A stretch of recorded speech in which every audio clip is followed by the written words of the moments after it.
Welcome back to the NALCS Spring Split. Now, before we jump into our next match, Impulse versus TSM, we want to take a quick stroll down memory lane with all of you. Now, to remind you, earlier we asked who was your first main and why do you love the champion? At Mr. Chow says Nocturne because darkness. It's a solid main and very fun to play. His ult is very satisfying to use. Yep. Yeah. And the fact that we also added the speed buff on his E, he's so much fun to play, even right now. Yep, absolutely. Our next one comes from @3Brady3Miller3. My first main was Shen, making epic saves with his ult and awesome taunts. Plus, he's a flippin' ninja. Cannot argue with being a flippin' ninja. Honestly, that's enough to play any champion. I love, whenever I play Shen and I taunt somebody, I actually like to say a taunt in real life, like, I got you, you suck. Wow.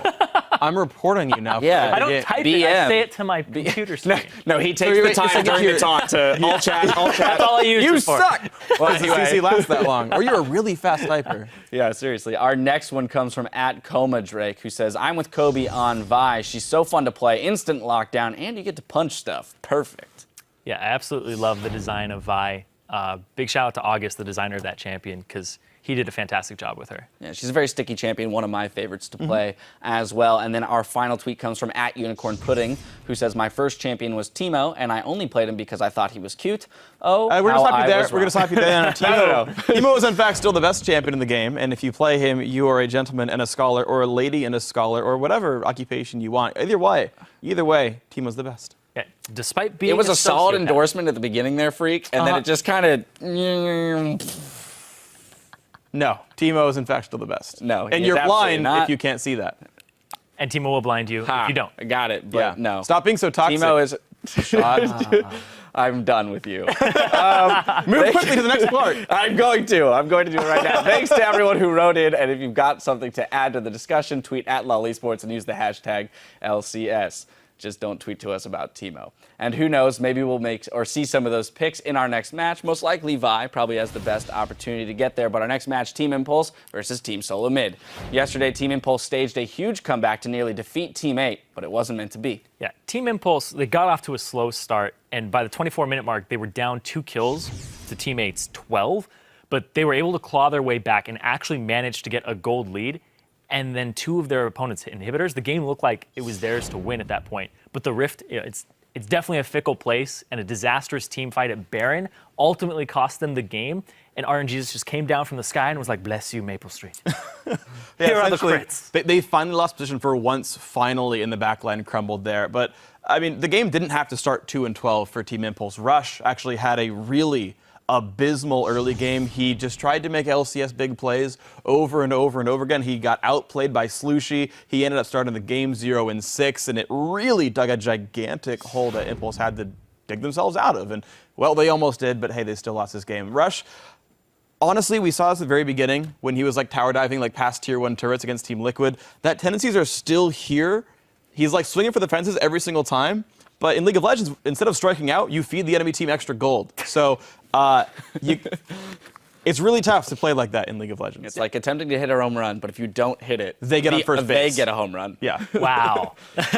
Yeah. Man, that game would suck. Yeah, there would be so much pressure on you. It's a steep penalty in Pitchers would be baseball. really important. They are already. Rush seems like he has 2 settings. He has, I'm in loading screen, and I'm going hard. That's all he's got right there. All right, well, Impulse are once again facing off against Team Solo Mid, and in their last showdown, Team Solo Mid, they showed a decisive victory. Fans will remember, Bjergsen's Ahri got 1v1 kills on Zhao Zhao's Yasuo. Yeah, TSM, honestly, they're looking really good, and I like watching this team right now in the NALCS, because even though they're in first place, they're actually now trying different things. Now, they're not inventing their own strategies, they're just adapting to everyone else's.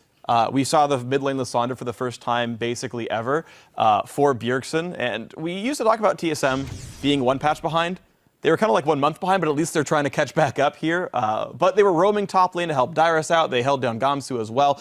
They're trying to get the other lanes rolling, so I like this look from TSM, adapting new champions in the playstyles that are already working. And I absolutely love that they're trying to close the game out as quickly as possible, because the game that I was casting on the desk where they kind of took their time, Bjergsen backed for Zed Hydra, and they just closed it out so slowly. That kind of makes you very complacent with where you are. So I heard Reggie's kind of whipping him into shape and saying no more of that, no more futzing around. Right, there you go. And that plays to the point you made earlier in the broadcast today about the international tournament that's coming up and the fact that having a larger playbook is going to play to their advantage when they are going up against teams from multiple regions that have different tendencies. Right, exactly. I mean, so you're here in the NALCS where it's like, look, we have the top 3 teams, then the other 7 are obviously weaker. But you're playing a competition with top 3 teams from other regions. So comebacks are much more likely. These teams know how to play defense, so you've got to be able to nail down that end game and not have any holes in it. Well, now as we send it over to the desk for the game, Santorin says that all of Reginald's talk of preparing for Worlds is more than just hot air. He's pushing his team hard to be the best in the world. Reginald definitely keeps the pressure on us. Like, if we win LCS matches in NA, he's like, yeah, but we mispositioned here, we did something wrong here, and if we want to be as good as Samson White, then we have to do something else. Like, he always looks at us and compares us to Samson White because they're like dominating the entire scene, and he wants us to become at the same level. The old Samsung White, of course. But yeah, if they could pull off that, then who's going to stop you? You're world-class champions. Right now, they're showing world-class North American LCS. Yeah, they are definitely the #1 team for a good reason. Yeah, they are. Let's start the game with a quick look at the teams now. On the blue side, it's Team Impulse. That is Impact, Rush, Xiaowei, Xiao, Apollo, and Adrian. And, of course, the #1 team currently in North America in 9-2, it is Team Solo Mid on the red side with Dyrus, Santorin, Bjergsen, Wild Turtle, and very visibly, Lustboy. Very visibly indeed for once in his lifetime. The guy is always so hard to find. Usually, however, he'll be roaming in the mid game. Something to always watch. If he gets his Janna, they'll get a Morgana. He'll be flying around the map and not in lane with Wild Turtle. So we'll see if that comes out again. We're about to get into picks and bans for Game 3 here on the day. Impulse versus Team Solo Mid. Yeah, interestingly enough, we were talking about High playing Zed in so many of his last games. Lustboy's actually played Janna in 5 of 6. The only time he hasn't played it recently was in the Annie game he played against COG, where, of course, Afromu was the Janna. Yeah. No Vegars this time as we look to the support for our first ban. Top lane coming in for the second one, and a mid lane as well, as Bjergsen showed us last week. For himself, they will be banning that out. See where the Bix decide to go from here, because the mid lanes do obviously have big pools. How many bans do you want to throw at that? And this year has been a bit of a resurgence for Bjergsen if you compare the Xiao versus Bjergsen rivalry. I mean, last year Bjergsen won the MVP in the spring split, Xiao won the MVP in the summer split. The same Xiao just has been non-existent recently. He doesn't seem to show the same prominence in lane, and his team fighting hasn't transitioned. A lot of that has to do with the team being switched out entirely around him. The old LMQ is gone. It is just Xiao and 4 new players. The Janna ban as well will be, in my opinion, a very good ban. Yes, Lustboy is good on most supports I see him, but TSM may have become over-reliant on that Janna. That one straight to my heart. The cannon goes out. I would have loved to see Impact play that, but he may be taking Morgana back to the top lane again. Was outspoken about being happy to show that in North America for himself. Yeah. Impact's top lane cannon is real good. Yeah. And it's just something that TSM strictly doesn't want to deal with. Not at all. Santorin, the Rek'Sai, he picks for himself. Not too hard to do that. Doesn't have to worry about what's going to be going through the rest of the team. And we're looking for Lustboy. Maybe a little bit of engage here from him if the Annie does get locked in. Yeah, nice thing about Lustboy is it's not so much like Jan is the only thing he can play. He has proven success on other supports. And now TSM with a more engage-heavy style. Another Annie game for him. And, what their losses came on, that was Teammate and Liquid. If any of these champions were in that mix, but to no avail. They are not. Seeing Impulse pick here now. Lee Sin and Graves getting locked in.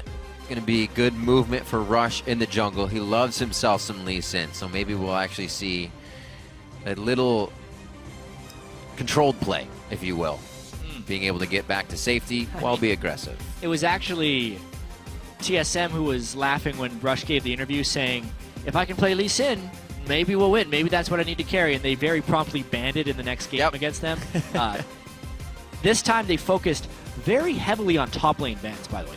Maokai banned away by Team Impulse, and if you consider Lissandra a top lane flex, 3 more top lane bans by Team Solo Mid, maybe opening the door here for Dyrus to play that Aurelia. Yeah, very, very true. Also, we've been noting the Dyrus within teleports positioning a small weak point in Team Solo's mid-fight phase, but the rest of the team is so strong by that point, they can usually pick up the slack.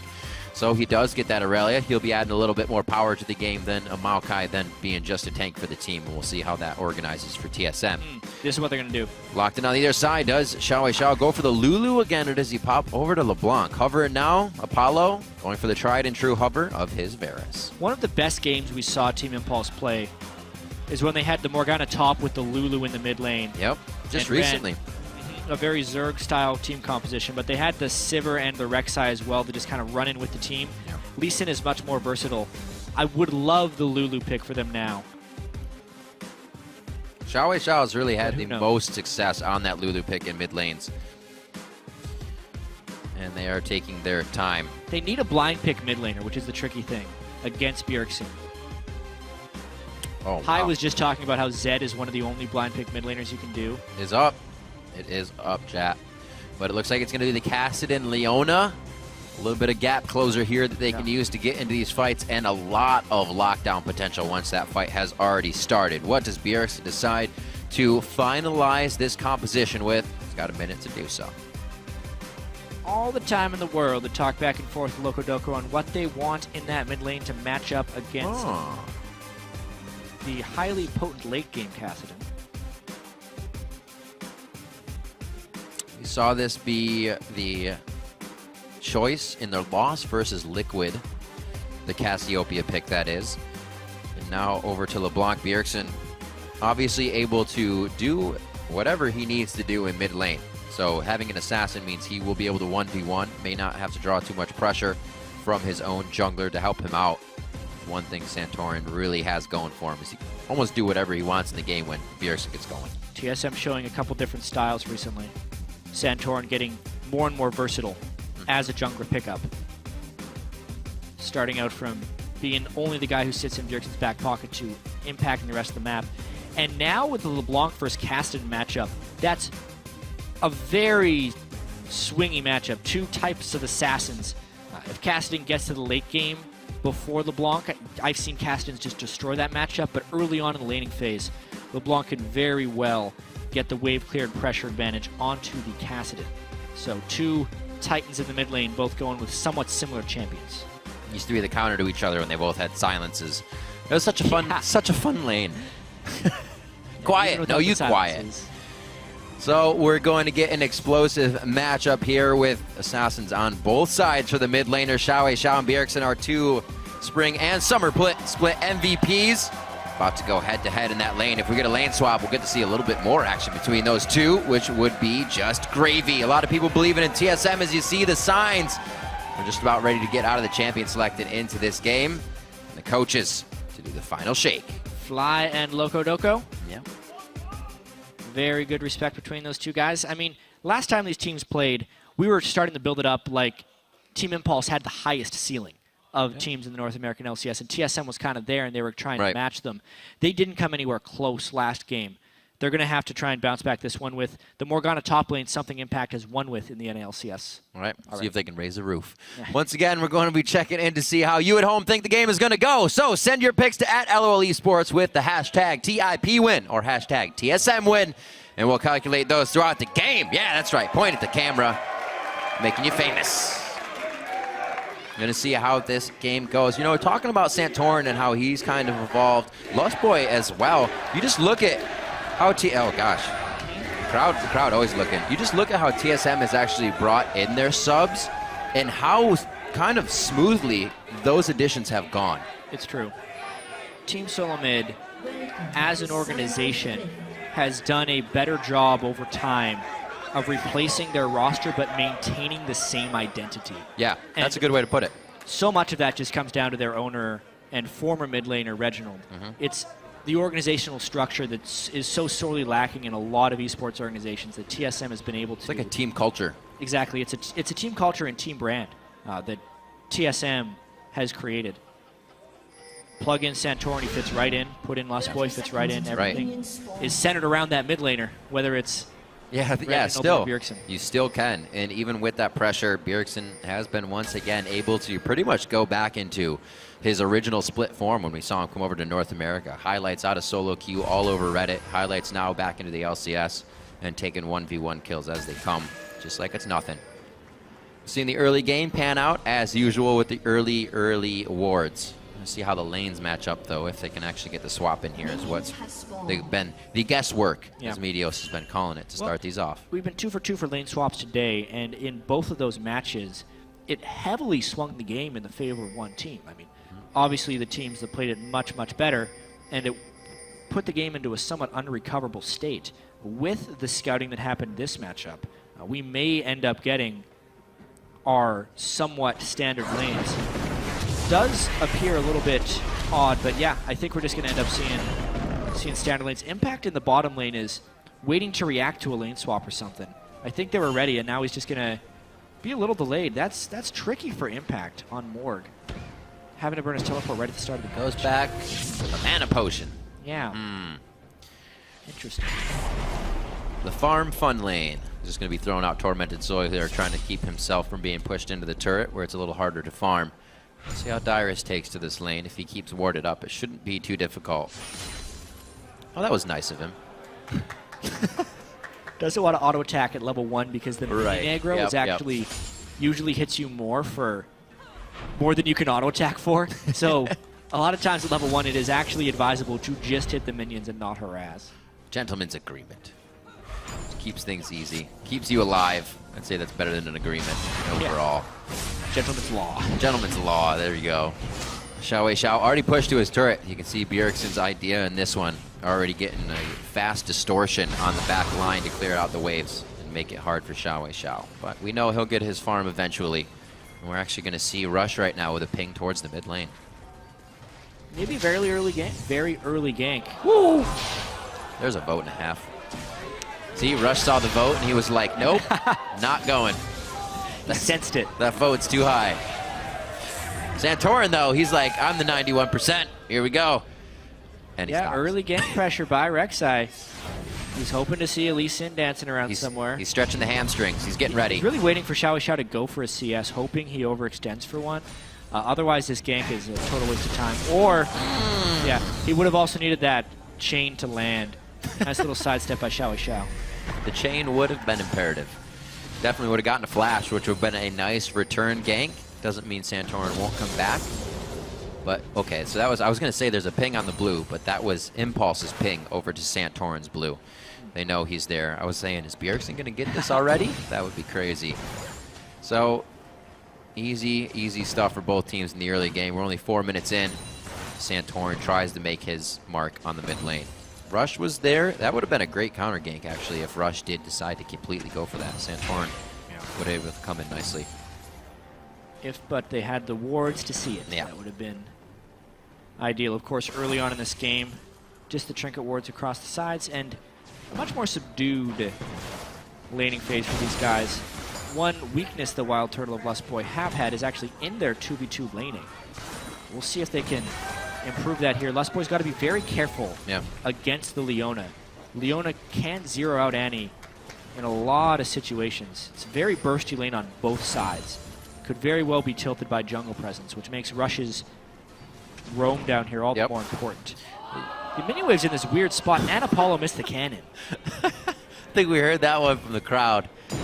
He's pushing up a bit here. Rush is in range. That's the flash into the Q stun. Zenith Blade follows up immediately to try and kind of get that crowd control to lap on itself, but doesn't work out. Flash is all over the place. Yeah, they end up trading flashes. I do not agree necessarily with Apollo's Ignite.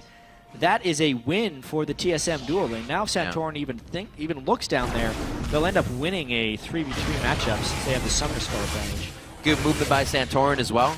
Their top side of the jungle was warded up. He's safe, sees Rush at the bottom. He knows what he can do. He can start denying some of those camps. Rush, however, nope. No, he did smite this, so he's good. Or he did not. He smited the ground. I'm okay. We'll get it one of these times. Gold's all even here, just about 6 minutes in. Bjergsen and Xiao. faring well, trading the same amount of damage back and forth, which makes me believe that a solo kill is going to be coming up here at level 6 between one of these guys. It's a very even matchup. They're both with Flask as well, trying their best to sustain and not get poked out by one another. Very dynamic lane right there. Ooh, good chain. You can do Speaking anything. of those solo kills, I can do better, says Bjergsen. The level 6 hits. Oh no, he chucked the potion just in time. Woo! Fast fingers by Xiao to get back onto those health bots. Very surprising that if both laners were so dead set on that level 6 fight that we didn't see a jungler waiting in the wings. Those guys kind of all in each other. Bjergsen does get the better of the trade, not having to burn his flash. Xiao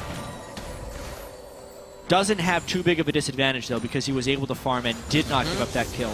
Very close to getting solo kill by Bjergsen yet again, like he did in their last matchup. That was intense. He played that one To the limit. Very to the limit. We'll see if it happens again. Pink wards now coming out of the inventories of Rush and Xiao as they leave the base. So they're looking to keep vision in their jungle. Maybe start creeping it up in just a few. Teleport to the top lane for Impact. So after that bit of a back and forth, it's still going to be hard to gank the mid laners, but we may see a return here. Yeah, the only way they'd be able to gank that mid lane is if they catch them during an all-in. And Bjergsen having his flash could even be safer after that. Oh, high Impact. He just walks back to lane. The ultimate forces the flash on Dyrus. Impact says, I'll take it. He has a big item advantage on Dyrus right now. Dyrus is trying to stick around for a little bit more. He doesn't want to lose out on this cannon minion wave right now. Although with that being said, Dyrus has been doing a great job keeping his farm up. Yeah, he's got some money to work with. Not much follow though from Impact. His Tormented Soil was down from clearing the minion wave. Woo! Woo! Dyrus! Oh my lord! Woo! He's all right. He got the farm. Foot. He has the farm. He knows what he's doing. That's But now, the scary does part. Impact want to flash behind him while he's recalling? Do it. Kill. Do it. All right, so I like the build by Impact, though. Looks like Morellonomicon is going to be the choice, which will also hurt Dyrus once he gets below that portion of HP put on his Grievous Wound, so Aurelia won't get all that lifesteal back that she so nicely gets. What Dyrus actually did there was something he does often. He will teleport back before he's full health, but this is one of those things, trying to catch Bjergsen while he's engaging. Trying to flash the wall? No, he decides not to. Nice. Smarter to flash towards his jungler than to flash over the wall. As intense as these situations look, they're playing them very patiently. We all think it's going to be his dire situation, and he's just saving flash, getting ready for it. Still, good moves by Rush, Xiao. We said there may be a return to that mid lane. They do get his flash, which is actually quite nice, especially since that distortion is easily usable by LeBlanc. So good moves all around as Impulse tries to get themselves a little bit of a lead. Rush not going too hard this game. I think that's an overall good point. Not really a reason to dive just yet, though, so maybe speaking too soon. Coming up on 9 minutes. 79 to 67 in this lane. You hear the farm alarm go off as Santorin approaches mid lane, and Rush is actually going to do the same here. We'll see if they meet at the same time. Ooh, just trying to all in Bjergsen, this time saving his W. So, something that is peculiar here is the 500 gold advantage TSM has accrued in the laning phase. You kind of wonder where that comes from. If I actually take a look at the gold, it's because Santorin has been farming much more efficiently in big camps. Almost all of that gold advantage is from Santorin's farming over Rush. Dyrus as well as the other guy who has a lane edge, and that's being taken back in this bottom lane, where now it's goes down. Wow. The Tibbers locked out there. They're trying to fight without practically any mana. You can see how low Apollo is on this one going in, so that was a dire situation for them. And the only lane where TSM had a deficit was in that bottom lane because they were getting LCS. Did have. Yeah, did have, exactly. Now it's becoming another situation where TSM is winning all their lanes. Rush continuing to try the gank pressure, though. One of these has to work if Tip wants a chance in this game. He gets the cripple on. Dyrus still wants to go for the kill, though. Transcendent Blades is down, and Dyrus is going to find himself on the ground as well. Rolling around in the Tormented Soil. That's going to be a 1-to-1 as they get kills across the map here. So much time investment into those ganks from Rush's Lee Sin. You could see how it was costing him. Santorin was winning pretty much just from farming while Rush was ganking, and it wasn't actually putting TSM's lanes farther behind. Now Impact needs to be able to exert some type of pressure onto Dyrus in that top lane. Otherwise, that kill onto Rush won't matter. He still isn't ahead of Santorin in gold, even after picking up that kill. It's going to get rough as soon as Dyrus gets a little bit of HP, and we already saw the damage. He's able to push Impact out of that lane, and the Zanyas isn't anywhere close for him or an armor item. It's going to be tough for Impact to stand toe-to-toe with Dyrus, which means he could have his lane pushed, which also leads into being able to teleport easier. Things could go well for TSM here as it starts to creep up towards the mid part of the game. The first kills have gone on to Rush and over to Wild Turtle, so a little spread out there. Might still get some here out of Bjergsen and Xiao in the mid lane. Rush still, Wow. or no, rather Santorin, I should say. What a great side step there by Xiao. I love the idea from Bjergsen to distortion onto the minions to get rid of the minion block and then try and land a point-blank chain. But Xiao just juked almost forward so Bjergsen wouldn't hit that chain. And ends up having to not burn anything for Bjergsen's creative move. Looks like those are Rush's pings, saying I'm going towards the river. They do have some good wards on both sides. Anybody's fight for this. A little bit of a rotation up from Adrian, but they hold off as Rush calls. Maybe a mid gank. Good safeguard here to Xiao. He is keeping pressure on every lane, but it's also causing Santorin to have to approach lanes quite often as well. Guess it's good if Bjergsen has not started to get going yet. By this time, he's got a few kills to his name. You can definitely see a slightly different strategy yet again from this team solo mid, specifically Santorin. So much of this early game towards farming, kind of just accepting that Lee Sin will be able to make more ganks. So he's done a significant number of jungle invades into Rush's jungle to smite the Wisp and get vision of him there, or he just wards around and then goes back to farming. Yeah. Fast to the second item, Sightstone as well after Warrior Enchant. Keep the vision up for Team Solo Mid. So already double Sightstone before 10 minutes in. Dyrus is very tanky He'd here. have to burn Flash immediately. It's just a matter of how extended he gets, or if the first binding lands. If you can point blank an ultimate onto someone, the Flash actually doesn't break the tether. Oh, there's going to be fights all across the map here. Looks like Xiao's forced out of that. They may decide to go now onto Dyrus in the top lane. He actually hasn't even focused boots yet, so he's only using the tenacity of his passive. Doesn't look like it's going to help him out this time. He goes down again. A bit of deja vu there, and a repeat gank towards Dyrus. The Dyrus camp in full effect. But with Santorin throwing that gank in the mid lane, does grant a turret for TSM, which if you compare the total amount of gold, means TSM actually extends their lead a little bit. A lot of focus onto Dyrus. Have to consider what Bjergsen's going to be able to start doing with that vision of seeing Rush in the top lane constantly. Right now, they're, after that gank, able to go for the dragon, feeling safe about this. Rush doesn't look like he'll be anywhere near the range, so. We did see a lot of wards placed here recently by Impulse, but as those wear out, TSM knows it, and they go ahead and take down the dragon. TSM with a slight lead in the early game, although Team Impulse, we got that backdoor Morgana that could be good. Oh, nice catch. That's going to be a dead Lust Boy going down. Adrian with the quick fingers actually picks up the kill, which is a little unfortunate. Oh, and they pinged the dragon. That would have been nice to have up at that point. So now with Lust Boy's flash down, so repeat ganks are a real possibility. This is where Impulse could try and get the game back, is not trying to shut down Bjergsen, but instead get both of the side lanes rolling. Rush's ganks beginning to work after so many attempts. Should be able to get the turret out of this. They are taking a little bit of time to push onto it, so I was going to say it might cause them some trouble, but with Wild Turtle just giving this one up, he's going to look to farm the wave as it crashes back in. So Impulse, they make a bit of a move on the map. It's good that they got something out of that after the kill, because Dragon was already taken, so they don't just walk away with nothing. Yeah. Back out every time he can. Santorin back to farming. 74 to 44. We're going to have another video Sniddly on our hands here. Potentially. I also want to double down on the effectiveness of Sightstone on Rek'Sai. When he is burrowed, he gets the Tremor Sense, but not genuine vision. If he puts a ward down, he gets the genuine vision from that. So you can kind of ward whenever you're looking to get absolute knowledge of someone.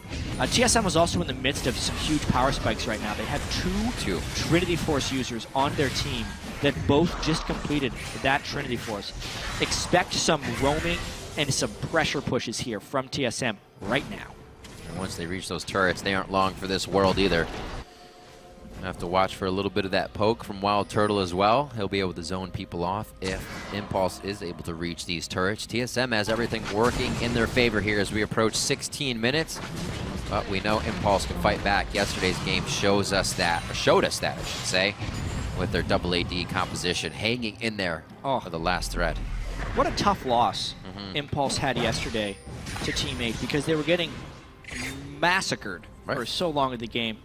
And then they actually had 2 inhibitors down, but then ended up losing the game at Baron. It was one of the most back and forth, in a bad way, games we've seen in the North American LCS, which is kind of hard to recover from. This game, they're still in it, and they need to make sure to keep a level head in their playmaking. I think one of the things that's keeping both of these teams in it, or I'd say Impulse in it rather, is the fact that Bjergsen hasn't actually gotten kills yet.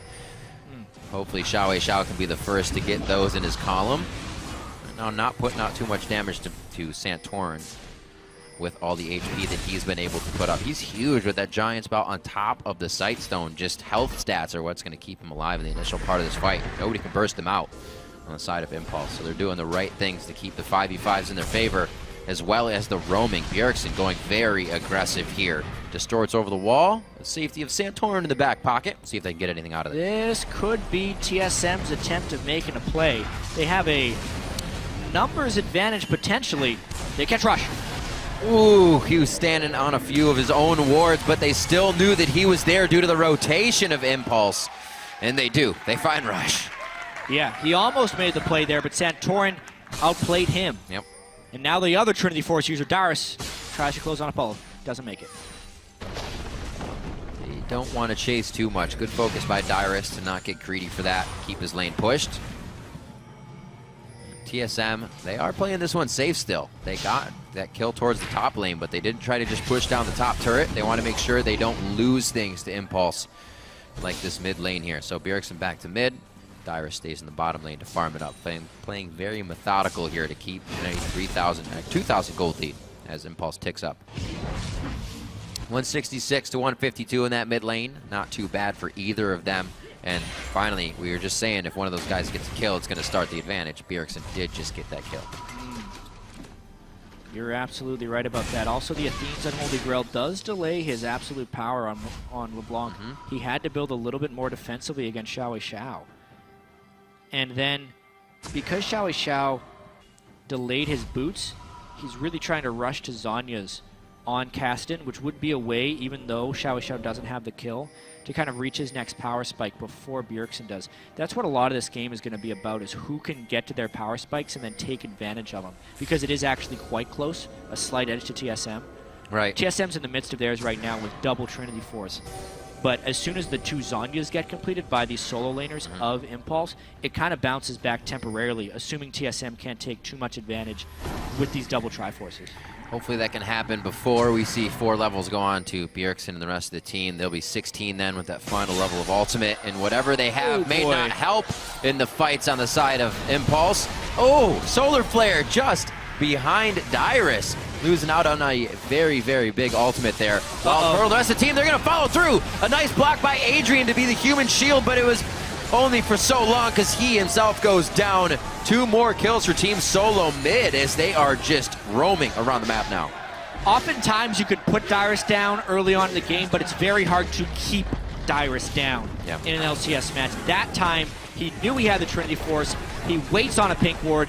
He saved his dash when he stunned Apollo, which just put him in a whole world of trouble. And Dyrus burned so much of Team Impulse's resources with that open that it made the cleanup just easy for TSM. And now they're getting more. A lot of players would allow that to get in their head, would just not be able to play up to the same level. But Dyrus is used to always being focused. He knows it's not the end of the world. He plays his game, and the team can still, even when he's 0-2 nothing, come back and get kills out of his lane, get plays from there. Bjergsen actually got one out of that as well. He's now 2-0-1 after not really seeing anything all game, and somehow it always just explodes for Team Solo Mid out of nowhere. Every once in a while. I mean, this time we know the explanation. It's not some miraculous thing. It's the double Trinity Force power spike that they hit. They used it. And the vision control that Santorin was able to accomplish with that Sightstone on top of the Tremor Sense. Now they try to extend it in this potential Dragon fight. Already has the Randuins as well to just completely negate what Apollo wants to bring to the fight. This is going to be tough. Impulse is really going to have to assess these fights perfectly. Looks like TSM is going to want to engage at any time. Maybe they just go for lane pressure. Even looking to get solo damage here. He actually takes a Sonic Wave to the face, so he's going to hold off onto that. But with the blue buff, we're surely going to see him distorting in, trying to get damage here and there. Already in the face of impact, only goes for the Sigil before he gets out. Yeah, he's got to be so careful about those dark Still bindings. bindings. Who can poke who harder? The Leona ult is valked away from by Wild Turtle, making the Dragon contest a little bit more dicey for Impulse. Yeah, well, Leona definitely a good pick for locking things down. He's got a lot of members that can dash away from that Solar Flare. We've already seen twice it going wide. Xiao in as well, so Impulse not afraid to show their strength here of what they have. Bjergsen actually recalls to finish his Void Staff in the middle of a lane, on top of a lane ward that TSM didn't know that was there. So really, after all of that posturing, that fight was won by a single mid lane ward that TSM forgot about. They were hoping that they had enough pressure he could recall and come back with the Void Staff. Instead, they knew Bjergsen was gone. Take it. Great job by Team Impulse with the lane ward. The champion ward. High, getting clears out. Looks like he wants to actually go for some 1v1 situations now. He rushes Void Staff right after that Athene, so he can start popping people out. So more spikes here to be had by Team Solo Mid to go along with those Triforce in the top and duo lane. 2-0-0 for Wild Turtle, actually not having a bad time in lane at 190 to 196. So him and, or actually rather, Bjergsen and Lustboy now getting the roam on, but they have to be careful because they are walking over a lot of wards here. They could be the potential picks Xiao and the team are looking for. It just takes one good Dark Binding from Impact. It's not a support Dark Binding that doesn't do much damage. It trucks you for half of your health if you get binded and tormented soil by a solo lane Morgana. Still just waiting on that Zhonya's. He's about 500 gold shy of being able to get Zhonya's on Morgana, and Xiao's a little bit closer on account of not building boots. He just finished his. Definitely weird buys. Everybody going for what they needed in the laning phase. We saw Dyrus not get boots for quite some time as well, but everybody getting what they needed to make it work. We saw Dyrus with a lot of focus, and he wanted that Triforce first in the top lane. He was able to get it with his consistent play. TSM now using a bit of their advantage to push forward some of these wards. Not pink wards yet because they can't really control the area. You see Impulse still very much in control of their own jungle. Yeah, and there is going to be a very small window for Impulse to try and get control back in this game. And it will be when Impact gets his Zhonya's Hourglass from Morgana. They would have to find a fight where he can get off a good ultimate and Zhonya's combo, because outside of that, it does feel like Dyrus can get too big on a tenacity-heavy Aurelia for the double AD AP composition. He could run clean through, zone out Apollo, and then the rest of the team can try and kind of deal with that cast of Morgana, especially when you consider TSM already has a gold lead. It's a very narrow success case that Impulse has here, and they need to make use now that they just hit that double Zhonya's Hourglass. Yep, double Zhonya's as well as Lucidity boots for Impact, so along with adding a little bit of damage, he can also continuously add those bindings. Black shields to keep people safe. A ward placed there into Rush's Raptor camp causes his Raptor oracles to go off right away, so he won't be able to use that, but he finds a pink after for his troubles, so not a problem. Team Solo Mid warding up Baron just a tad and gathering a bit of the resources here on the top side of the jungle. With Dyrus backing, I don't see too much aggression ready to come out of Team Solo Mid here. They're biding their time, but they're definitely not pushing the advantage that they have here. Yeah, I think they're wary. They're wary right now of the potential of a Morgana binding. Team Solo Mid has been getting better and better at only taking advantages that they can get. Sometimes you could say they're even a little overly passive with their games. I mean, against COG, when they gave up all those dragons, they were just waiting to find a fight that they could win. They could never actually find a high percentage fight, so they took the last fight that had a decent percentage. Here, TSM can find higher percentage fights, but they're just not overwhelmingly good percentages as far as winning goes, unless Dyrus gets it on the right target at the start of the fight. I love the way that Impulse plays. Even when they're behind, they still try to look for the fights. Impact having to use his Zanya's only for one Soul Shackle. Oh, Turtle gets caught in the front of the fight. Lustboy from behind. This could be a huge Timbers if he nails it. Impact and Apollo get hit, but the team's already spreading. It was too little, too late. Misposition from Wild Turtle, and now Impulse is back on the offensive. That's what they wanted the whole time, pushing themselves into the jungle, whether they had vision or not, and they find a fight that gives them a bit of an edge. Maybe an inner turret here as well. Dragon is in 1:30, so they still got to scrap for that, but this is a good move. That was Team Impulse fighting without a good ultimate out of Impact. What? Another Dark Binding and another pop by Impulse. Certainly some interesting decisions to be made after losing a few members of your team, and it allows Impulse to start grabbing more. Blue buff going over to Xiao. Bjergsen won't be able to get that. Hey, that is the moment in the game that Team Impulse needed to make a bit of a move. And here it looked like TSM had found the fight that they wanted. Remember, Impact gets off a poor ultimate here. He ults just Dyrus and Bjergsen. Ult on Dyrus doesn't matter much, but the fact that Wild Turtle was in front of Santorin, there are no binding blockers there. Impulse can just pile in afterwards. Even though Lustboy came around the back for an ultimate, there were no Corki rockets to combo up with the stun. And it ends up being just the support damage, which is not enough for a fight. So This game just got good. yeah, Impulse never letting down. He was able to grab a last few bits of a fight, clean up, and make the team that really has the advantage start second-guessing a few of their moves. We'll see if Team Solo Mid falls into that now. Bjergsen still calling shots from 202, so that shouldn't be too hard for him. You've got to notice that Santorin has some deep Rek'Sai tunnels as well that may come into use here at some point. Very true. 28 minutes on the clock. We're 5-5 on this game. It just tightened up a lot. And it's 1 Dragon to 1, so both teams have that multiplier for their attack damage and the ability power. The turret damage that you get from the second Dragon actually isn't that important. So if anyone can trade something more than the Dragon, I think they'll take it. It's more of just a reason to fight right now because you don't want to give it up for free. And there's a bit too early and the game's a bit too close to try anything around there. Right through the brush. They feel like they have it again. They push it onto Wild Turtle and they explode Lustboy. This could be another fight. Dyrus forced to flash out. Turtle again gets hit up by the crowd control in the middle of the fight. Not looking good now for Team Solo Mid. The picks are happening and the picks continue for Team Impulse. Dyrus on the side able to get one onto Rush, but that's all they got out of that fight. Bjergsen not a significant contributor in that fight. Team Impulse finding the fights yet again on this one. All about Adrian just going for it with Leona and everyone else piling on afterwards. And yes, the turret is more important than the Dragon at the moment. They take the important objective here. Just forcing these ones so nicely. Walking right up through the river brush. Telegraphed that one, but it was still not something that Team Solo Mid could handle. A little bit of pressure here to the Dragon might cause them to back off. But it looks like they should have enough damage to finish and get out of this one on Dyrus time. gonna want to cause problems, but he's got to be careful. Those bindings still last on Aurelia. That's the deep Rek'Sai tunnel. He could be coming up big on this one if the team can keep going in. Bjergsen a little too far ahead of the team. He goes down. Caston and Xiao is on the ground as well. They're going to be able to pick up a kill on Impact. Adrian only offering the crowd control utility here. And with that huge Void Rush, they may be able to keep picking up kills. Corki just on the outside. Wild Turtle, the Valkyrie in. And Santorin helps the team pick up a few and repair that debacle of the Dragon fight.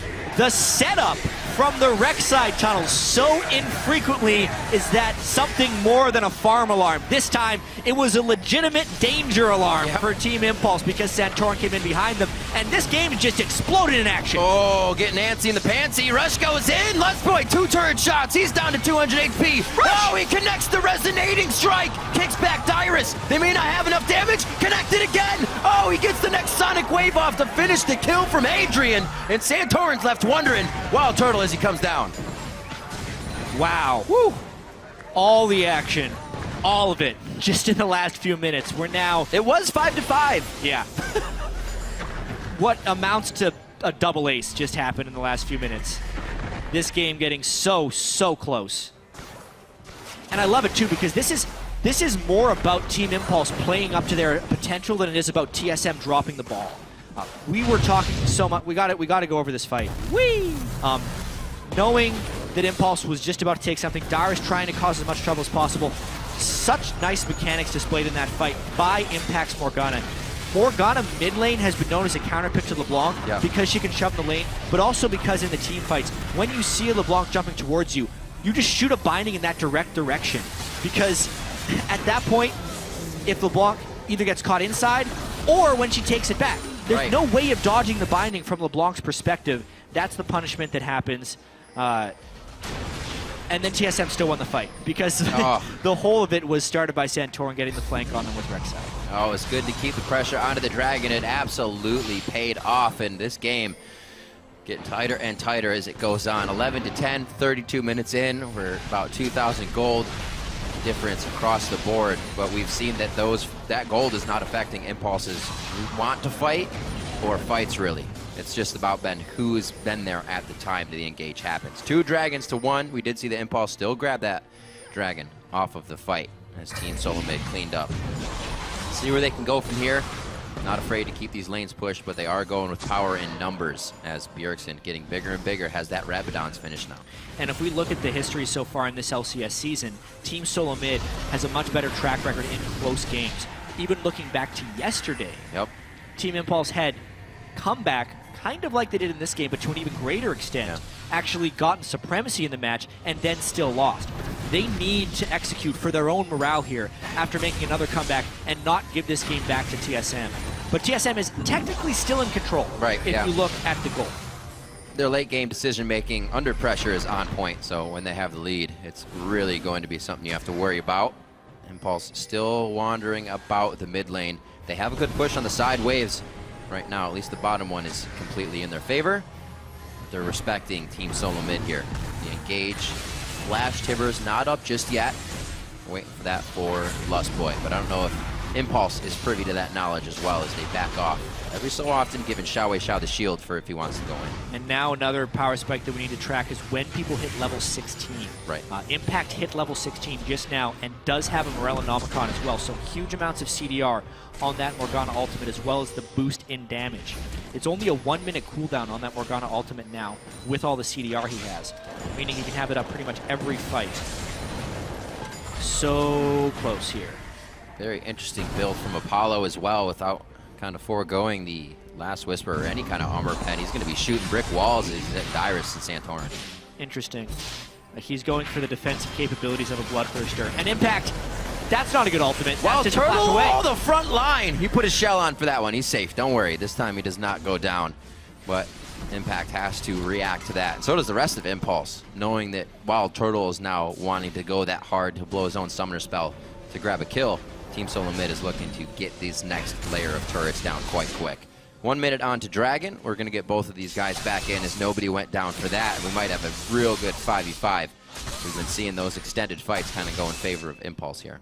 Yeah, it's all a baiting game at this point because they're so close in actual team fights. It's whoever can get the right initiation.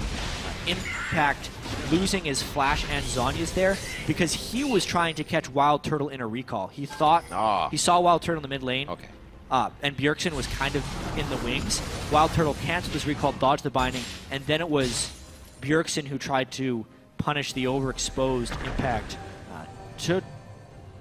and he did a good job of it, burning both the Flash and the Zhonya's away. Yeah, that's going to be huge. Definitely a window that TSM can nicely work with now without that added pressure of somebody getting locked down. No flash here. Means it's only Xiao to go in this time. Usually we saw Adrian on the backside. That's the fight we saw from Impulse just a little bit ago as they came up in the mid lane. So they're trying to just repeat, rinse and repeat. There it is again. Yeah, but now they're going to fight him. That's the Zhonya's. Tibbers goes out.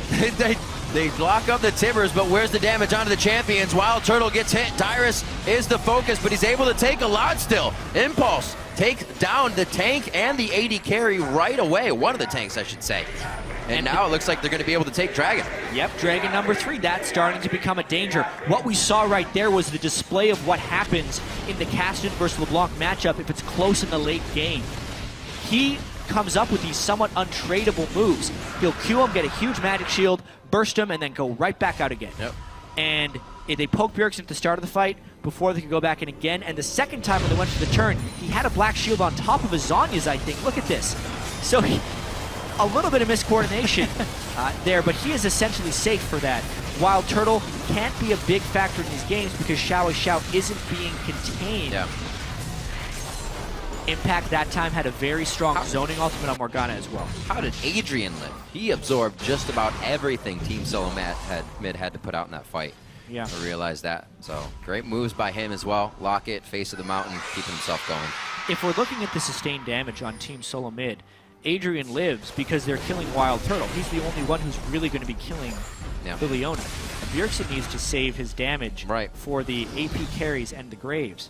And Dyrus needs to also be worrying about backline threat. There's actually not much to clear a tank line from Team Impulse outside of Wild Turtle, who can't stay alive.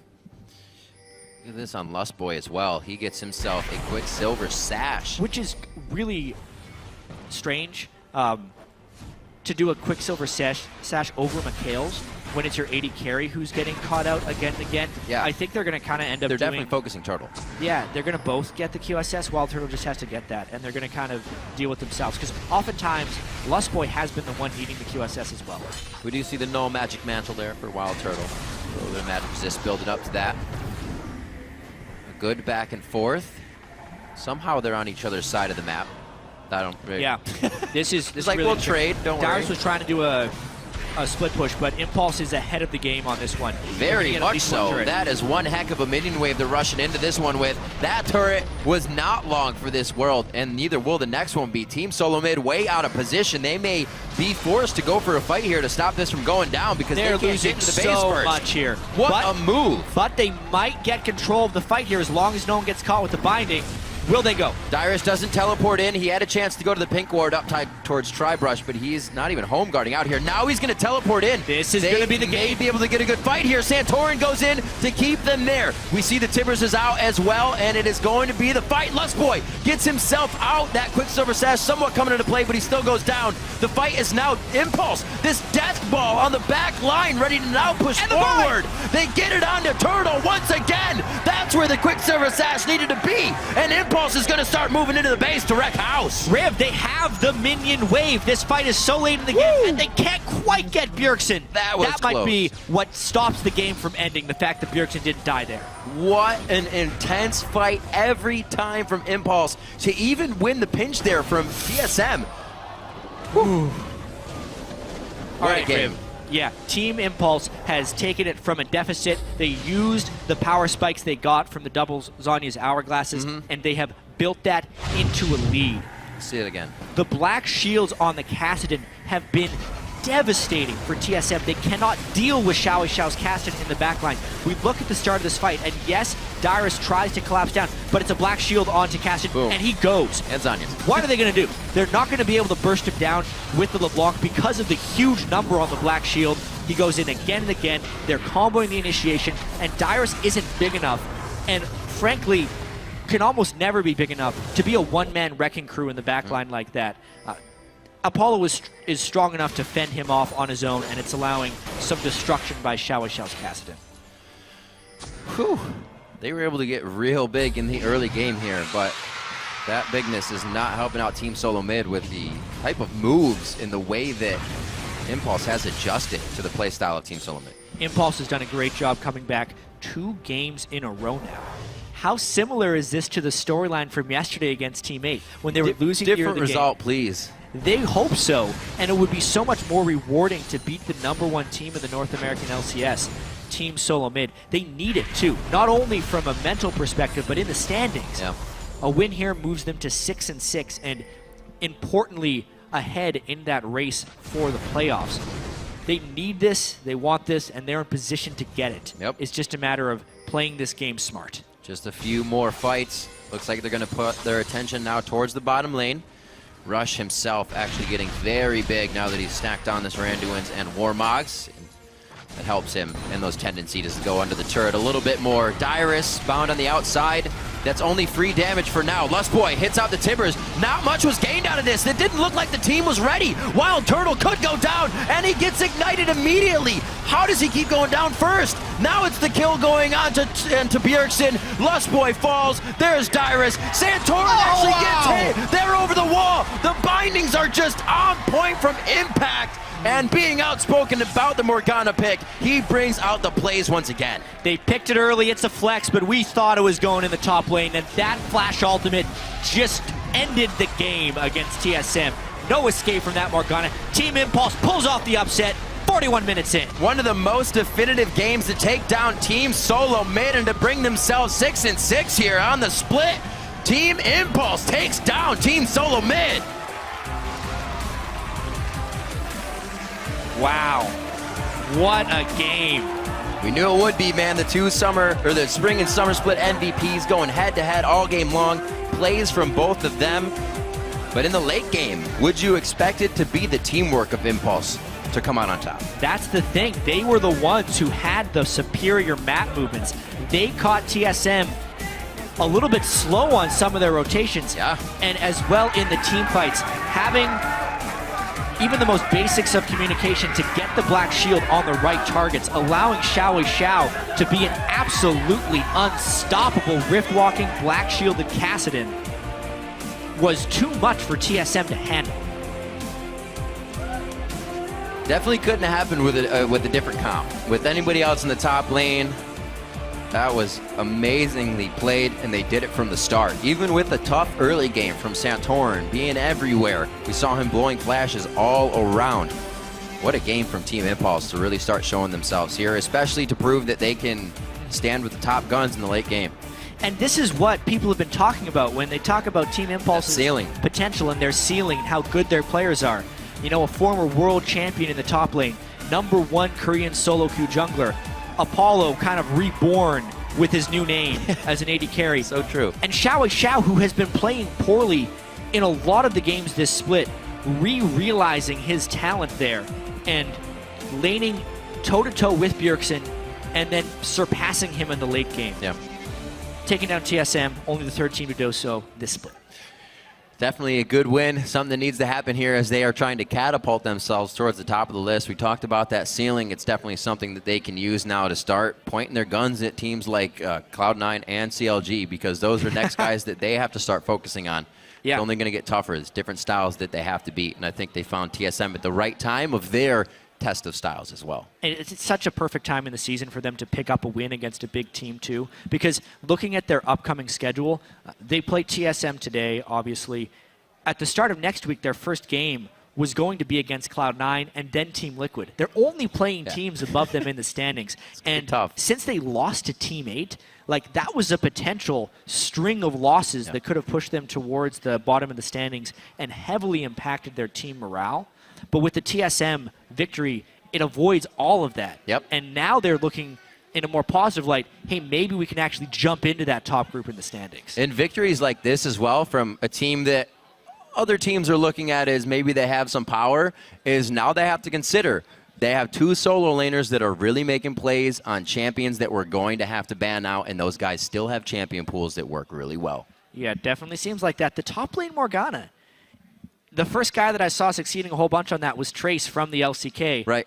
I mean, I don't want to always go back to that same storyline, but a Korean player picking a champion that's big over there, it's translating very well. It's working out. We have our own styles when we do it, but it is working out. And for more on that huge upset, we're going to send it to Dash, who's on stage with Team Impulse's jungler. Thank you, gentlemen. I am here with Rush as well as Sunny, our translator. And Rush, the first question I want to ask you is, going into a matchup like this, where you're going against the top team in the league, there's a lot of pressure into that. What was the preparation like for the team approaching this match? 네, 러시 선수 안녕하세요. 이번에 그 NALCS에서 가장 탑팀인 그 팀 솔로미드와 경쟁하게 됐는데 그때 그 준비 과정이 어땠는지 좀 말씀해 주시겠어요? 사실 잠깐만요. Hold on. 준비 과정이요? 네. 일단 저희가 TSM이 가장 강력한 팀이란 건 인정하고 있었고 사실 팀 A전보다도 TSM전에 더 포커스를 맞춰서 연습을 했는데 저희 팀 주요 픽 사실 저희 팀이 챔피언 픽이 넓지 않은 선수들이 대부분이라 어느 정도 픽밴도 예상하고 상대방이 밴을 저렇게 할 것을 예상하고 나서 다른 픽들을 지금 저희가 오늘 고른 픽들을 위주로 연습을 했는데 그게 잘 먹힌 것 같습니다. Okay, so we do know that Team Solo Mid is a top team, so we focus more on TSM than Team 8 going into this matchup, and our players don't really have a deep pool of champions, so we wanted to predict what the top or pick and ban phase would look like, and then I guess focused on that pick and ban phase, and then that worked out well. More specifically with the matchup, a lot of teams, they look at Bjergsen as being the star player of that team, the person that you have to kind of keep down in order to secure a win. However, you decided to focus the two side lanes. You focused Dyrus and the bot lane. So why was that decision made for you to spend most of your time in those two side lanes? 기본적으로 TSM 경기를 봤을 때 비혁 선수가 라인전이 강력하기 때문에 산토니 선수는 미드 주변으로 중심으로 와드를 봐가지고 미드를 어슬렁슬렁 돌아다니는 경향이 있어서 오히려 어설프게 2대1을 걸었다가는 불리할 수 있는데 저희 팀 샤오웨이 선수도 비혁슨 선수에 못지않게 잘하는 선수고 2대1로 캠핑을 당하더라도 이길 수 있을 거라고 확신을 해서 저는 다른 라인에 상대적으로 신경을 더 쓸 수 있었기 때문에 이번 경기 이길 수 있었던 것 같습니다. Okay, so we thought that Santorin would camp mid lane, warding the two bushes, and if I do go in 2v2 versus Bjergsen and the jungler, we would get wrecked. So we wanted to focus on the other lanes, just trying to avoid that 2v2 matchup. Acknowledging the lane matchups and then adjusting accordingly. Very nice. Now, finally, for you as an individual, what has the transition been like? We like to point out that you go hard in the jungle. You either go all in or not at all. And so you've gotten some criticism for that. But what has the transition been like to a more to a more competitive playstyle where you're playing with an organized team? So 그 솔로 큐에서 하시다가 이제 팀 스타일의 운영을 하시게 됐는데 이때 그 트랜지션이 어땠는지 좀 설명해 주시겠어요? 사실 한국 솔로 큐를 할 때는 한국 솔로 큐가 어느 정도 팀 게임의 특성을 가지고 있는 경향이 있는데 거기서부터 어느 정도 팀 게임에 필요한 지식은 익히고 있었지만 사실 솔로 큐를 할 때는 일정한 로직보다는 그냥 순간순간 본능에 맡겨서 갱킹하는 편이 강했는데 어제 경기와 마찬가지로 그렇게 본능으로만 게임하다가는 크게 말아먹을 수 있다는 걸 느끼고 오늘은 어제 경기를 바탕으로 많이 반성하고 많이 준비해서 나왔습니다. So basically in solo queue, he ganked based on his instinct, but now he uses more logic, and he saw what instinct can, how instinct can fail in the last matchup against Team 8. So he went away from going for instinct. Well, it's been incredible to watch both you and your team evolve throughout the season so far. Congratulations on that victory there. We are going to send it over to Freak and Kobe to break down a bit more of this match. Thank you very much, Dash. Yep, I'm here with Kobe to talk about a really impressive win by Team Impulse overall. The laning phase still did go well for TSM. A couple of good early moves by those guys, but Impulse really came back throughout the entire mid-game. A lot of great stand-up performances from kind of all the players in that roster. Yeah, it was an impressive mid-game performance. They won several consecutive team fights in the mid lane. So let's pull up one of these team fights. This is actually the second team fight that they win in the mid lane. The first one was due to Turtle getting hit with a binding, not blowing his flash. This is the second one, though, and this is actually down to TSM shot calling because they opt to go with the split push Aurelia down in the bottom, you can see. Now, the only problem when teams are split pushing with their top laner with teleport is that the top laner is usually the main tank. You want them there at the beginning of the team fights. That's the front line. So it's up to the rest of the team, the four-man squad in mid here, to disengage. However, they're not respecting the Kassadin very long-range slow that he can add with the Rift Walk and the Leona follow-up. So let's play this replay out there, and we can see Xiao is going to jump on this four-man squad because they see Aurelia bottom, and they know if they can blow up Lustboy before the teleport completes, then they can easily win the team fight. And he doesn't get off any of her bursts. She's very squishy. And from that point on, the team solo mid, their entire battle plan just crumbles because they don't have the initiation and they didn't have their tank there at the very beginning. You really have to respect the long-range engage that you get with the gap closer from Kassadin and the long-range stun from Leona. And it kind of continues to show us sort of TSM trying to learn new styles. Irelia for Dyrus, not a super common pick for him. And so when he's TPing in and he's flanking, instead of TPing in and being part of the front line, locking down the engage, keeping Wild Turtle alive, you're seeing the differences by how the diver's doing. So for example, Xiao is set up for success the entire time. He's getting a black shield on, he's jumping on top of Wild Turtle, igniting him, someone else falling up like with a Graveshold or something, and the backline drops. One of my favorite fights, Xiao goes in, kills Wild Turtle, Zhonya's and TSM like waits around him, and they're like, all right, we're gonna get you, and then he reflects away and then nothing happens. Meanwhile, Dyrus like hitting the backline and dying. Yeah. And so Xiao went massive this game. He like almost single-handedly killed the backline. He got out of lane finally. He survived Bjergsen in the one-on-one, and he gets to excel. Kind of what we saw him do the entirety of last split, why he got the MVP. He finally gets a good game for himself. And TSM, they're not able to react or sort of play that same style where like Dyrus is the backline guy, but he's not getting anything done. Yeah, I think the change in style of having, Lustboy on an offensive support, an engaged support, rather than a disengaged support. If he was on that Janna that he's been playing every single game, they could have easily disengaged in the mid lane. But they didn't make the adjustment in their play style, picking up Annie. Yeah. So overall, some very good games overall by Team Impulse. They're going to actually improve to 6-6, which puts them in the running for that 5th place tie. Now, guys, we've crossed the halfway point of our games for the day. When we return, we're going to see if Team Liquid can upset another one of our leaders, and they're going to be taking on Counter Logic Gaming, who have a chance to tie for first if they win here. Don't go anywhere.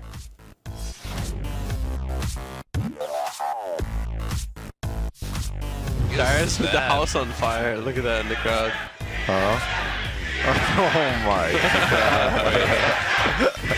God. Well, the rest of the team, they're going to follow through. A nice block by Adrian to be the human shield, but it was only for so long. Help me. Yeah. Corky. Nice. Anything inside. Okay, nice. He goes down. Caston and Xiao is on the ground as well. They're going to be able to pick up a kill on Impact. Adrian only offering the crowd control utility here. Wild Turtle could go down, and he gets ignited immediately. How does he keep going down first? Team Impulse takes down Team Solo.